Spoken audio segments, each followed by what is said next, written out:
The fastest cars of the 90s weren't Ferraris. They weren't Lamborghinis. They were built in Japan, sold for the price of a used pickup truck, and they made European supercar manufacturers furious. These are the 10 Japanese cars that arrived decades before the world was ready for them. Number 10, 1989 Mitsubishi Galant VR4.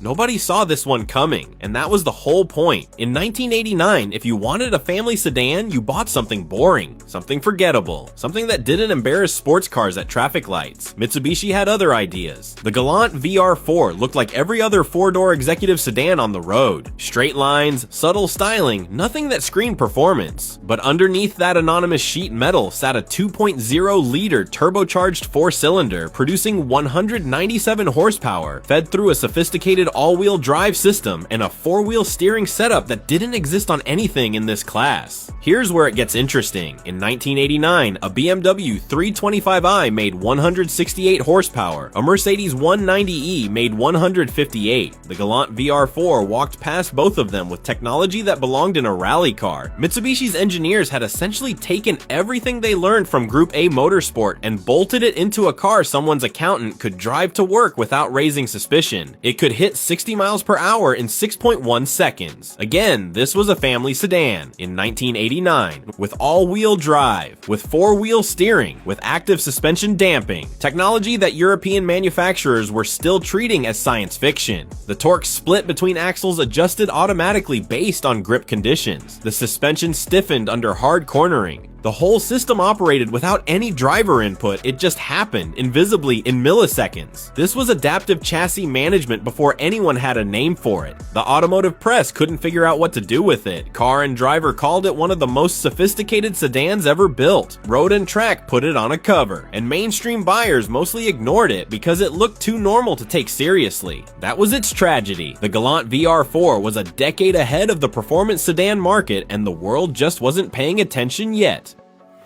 Number 9, 1992, Honda NSX-R.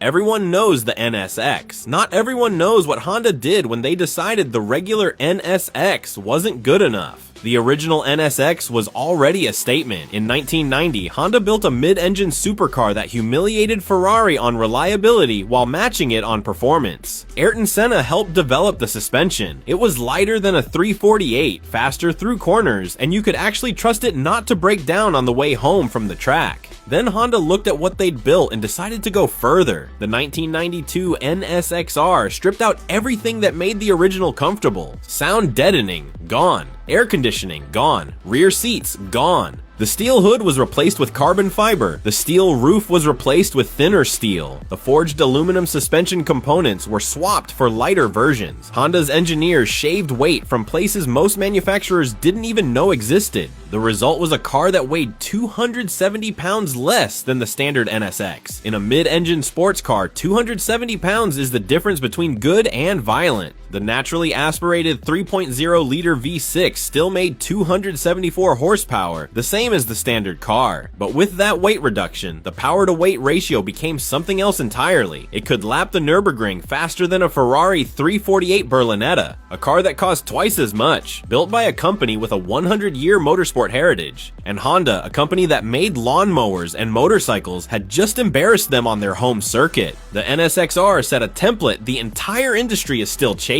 Lightweight, precise, unforgiving in the best possible way. No manufacturer in 1992 was thinking about cars this way. Honda was already living in 2005. Number 8, 1994, Toyota Supra RZ.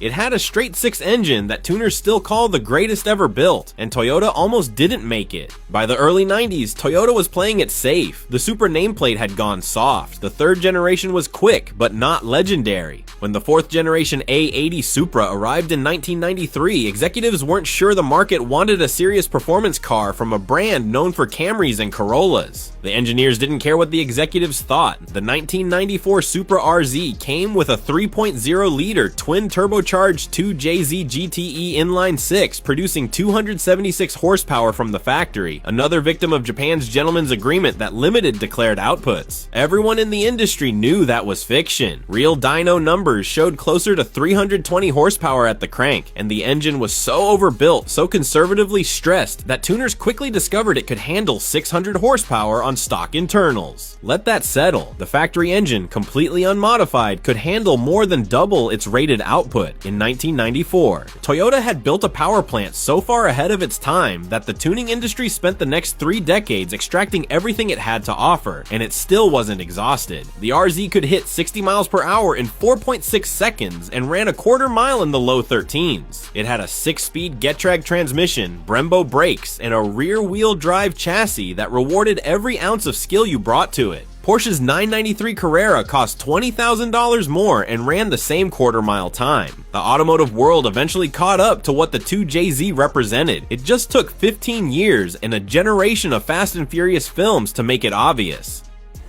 Number 7, 1995, Mazda RX 7FD Type RS. Mazda built a car around an engine nobody else would touch, tuned it to perfection, and then watched the world struggle to understand what they'd created. The rotary engine was controversial from the moment Felix Wenkel designed it in the 1950s. Compact, smooth, extraordinarily high revving, and brutally efficient at converting fuel into power relative to its size. Also thirsty. Also prone to apex seal failure if owners didn't respect it. It demanded knowledge. It demanded attention. It was not for the careless. Mazda didn't care. They'd been developing rotary technology since the 1960s, and by 1992, they had it perfected. The FDRX7 Type RS used the 1.3 BREW twin turbocharged rotary engine, producing 255 horsepower from a displacement of just 1.3 liters. To put that in perspective, 255 horsepower from 1.3 liters. Contemporary turbocharged 4 cylinders needed nearly twice the displacement to reach similar outputs. The engine sat almost entirely behind the front axle, giving the car a near-perfect 50-50 weight distribution that conventional front-engine layouts couldn't achieve. The result was a chassis that felt telepathic, body roll was almost non-existent, turn-in was instant. The car rotated mid-corner with a precision that left contemporary sports cars feeling vague and disconnected. At 2,800 pounds, it was 200 pounds lighter than a Porsche 968. Road and Track ran it against the 968 in 1993. The Mazda won. A $32,000 Japanese sports car beat a $42,000 Porsche. The automotive press was stunned. Porsche was not amused. What made the result even more significant was how the Mazda won, not through raw power, not through a bigger engine or forced induction. It won through balance, through the rotary's low center of gravity, the near-perfect weight distribution, and a chassis tuned with surgical precision. It was an argument that engineering philosophy mattered more than displacement, an argument the entire industry was about to have forced upon it. The FDRX7 was so technically advanced, so specifically engineered, that it demanded a level of mechanical empathy most drivers didn't possess. The market eventually moved on to easier, more powerful alternatives. But nothing built in 1995 handled like this. Nothing. The world just wasn't ready to appreciate what Mazda had done. Number 6, 1996, Mitsubishi Lancer Evolution 4. Mitsubishi took their rally championship and turned it into a road car. Then they made it better every single year until regulators started taking notes. The Evo 4 was the moment Mitsubishi stopped making excuses and started making a point. The previous 3 Evolutions were already fast, scary fast for their price. But the 4th generation introduced active yaw control, a system that could individually brake each rear wheel to rotate the car mid-corner with impossible precision. Technology that belonged in a GT racing car bolted into a $25,000 sedan. The 2.0-liter turbocharged 4G63 engine produced 276 horsepower. Everyone knew it was more. Mitsubishi's engineers had built the engine to handle the rigors of World Rally Championship competition, which meant that in road-going trim, it was operating at maybe 60% of its capability. Tuners with basic bolt-on modifications were seeing 350, 400 horsepower on street-legal cars with factory blocks. The Evo 4 could hit 60 miles per hour in 4.5 seconds. It could corner at lateral G-forces that rivaled purpose-built track cars. At the Nürburgring, it lapped faster than contemporary Ferraris that cost 4 times as much. Professional racing drivers who tested it publicly admitted they'd never felt all-wheel drive traction deployed this intelligently in a road car. The problem, if you could call it that, was accessibility. This technology existed inside a car that looked like a taxi. No exotic styling, no dramatic exhaust note announcing its presence. Just a plain white or red sedan that could dismantle supercars on a wet mountain road. By 1996, the automotive world was beginning to understand what Japan had been building for the past decade. The Evo 4 made it impossible to ignore any longer. Number 5, 1997, Subaru Impreza WRX STI version 4.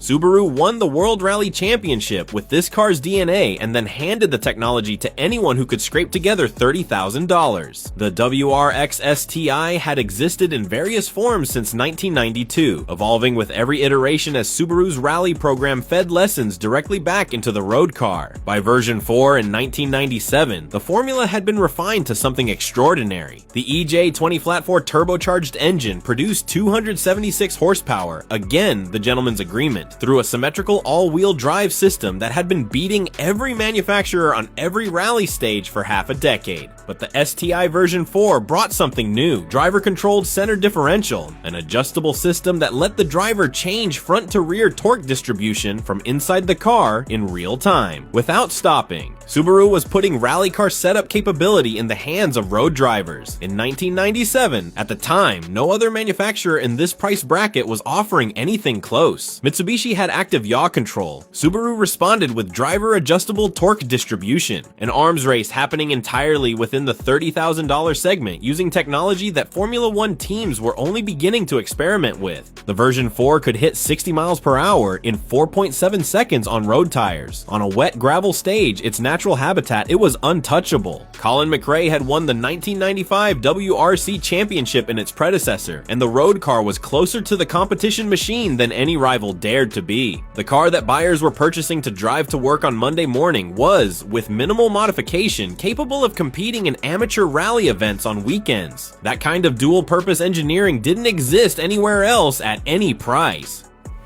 Number 4, 1998, Nissan Skyline GT-R V-Spec R33.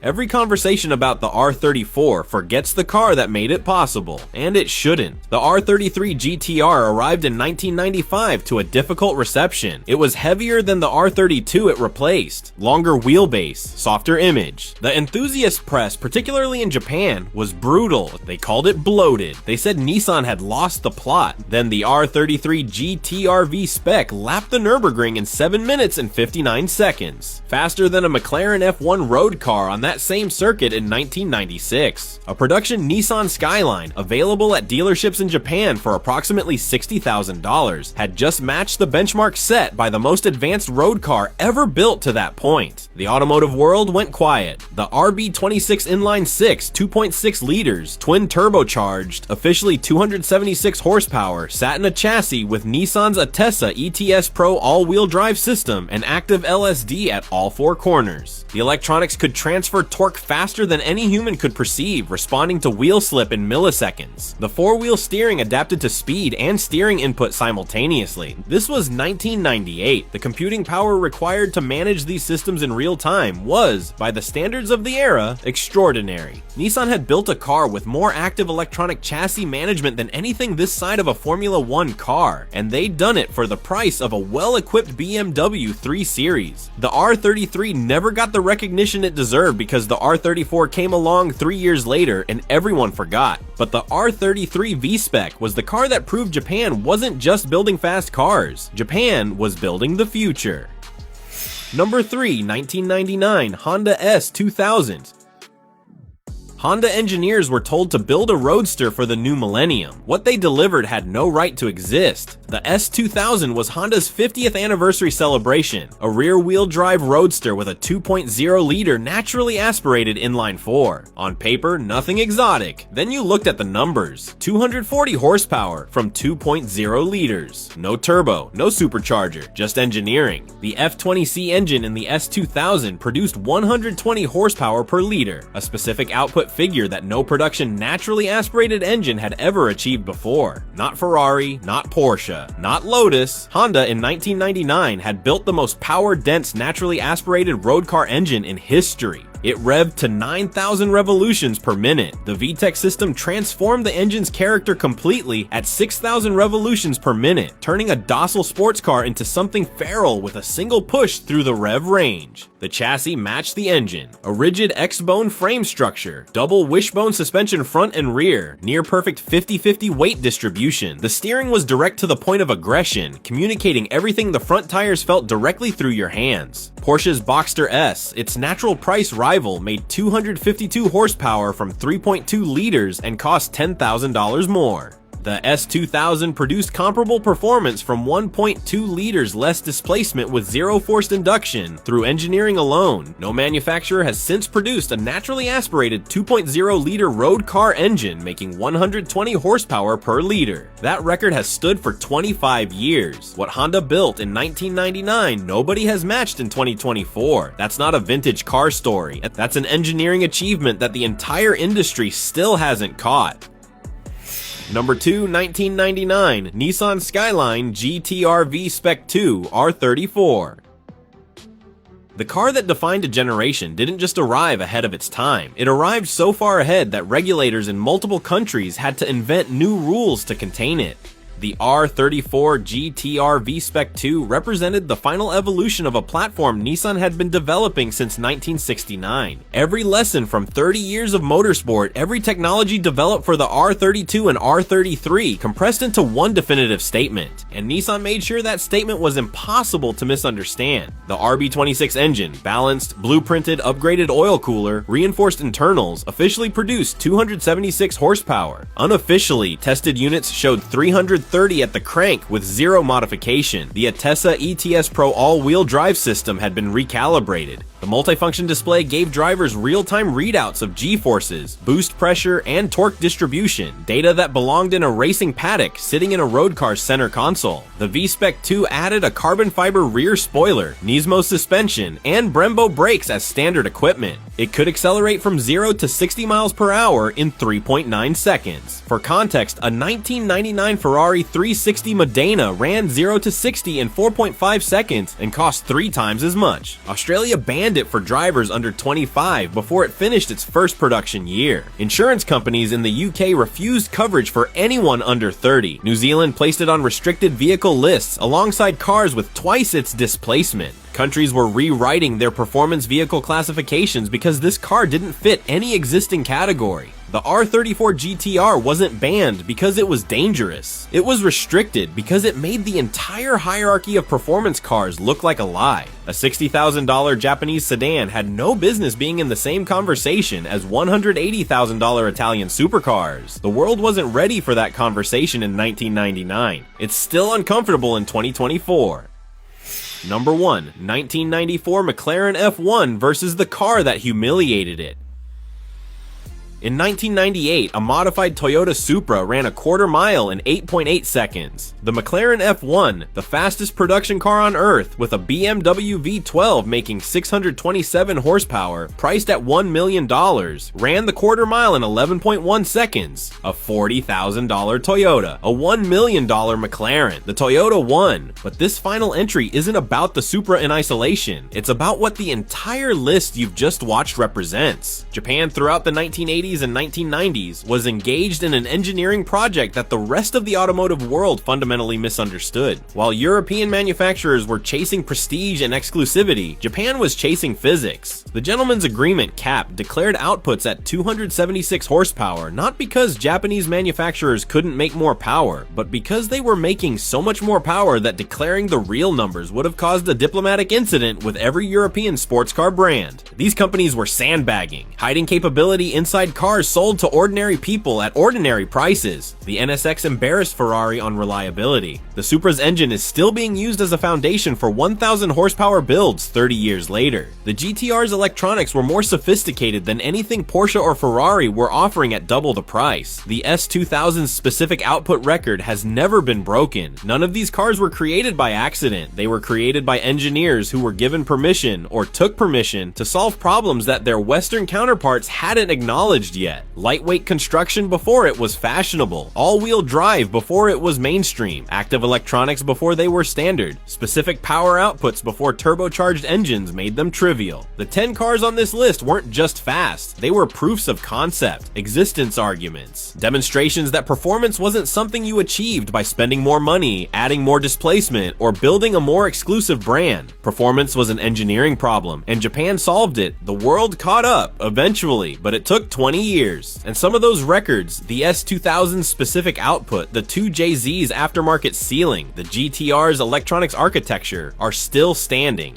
Think about what that means. Cars built in the 1990s by engineers working with technology that predates smartphones are still setting benchmarks that modern manufacturers with billion-dollar R&D budgets haven't surpassed. The 2JZ is still the foundation of choice for 4-digit horsepower builds in 2024. The S2000's F20C record remains unbeaten. The GTR's all-wheel drive logic influenced every performance AWD system built in the decade that followed. That's not a coincidence. That's what it looks like when a generation of engineers decides to build cars that belong to a different era entirely. The era just hadn't arrived yet.